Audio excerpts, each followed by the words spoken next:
शत्रुओं का दमन करने वाले वे परम धनुर्धर वीर सतत सावधान रहकर मुनिवर विश्वामित्र के पास खड़े उनकी ओर उनके यज्ञ की रक्षा में लगे रहे।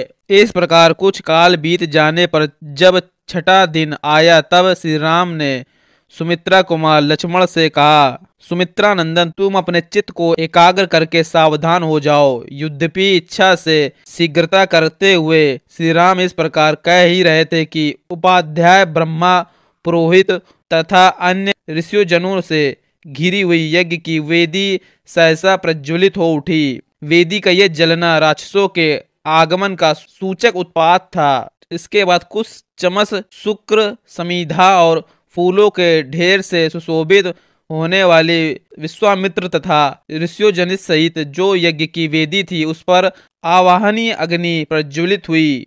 अग्नि का ये प्रज्वलन यज्ञ के उद्देश्य से हुआ था।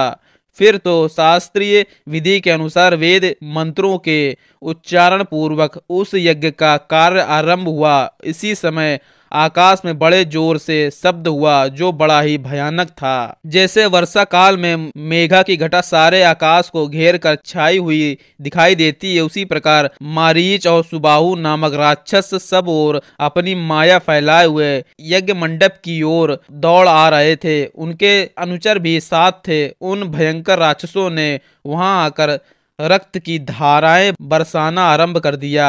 रक्त के उस प्रवाह से यज्ञ वेदी के आसपास की भूमि को भीगी हुई देख श्री रामचंद्र जी सहसा दौड़े और इधर उधर दृष्टि डालने पर उन्होंने उन राक्षसों को आकाश में स्थित देखा।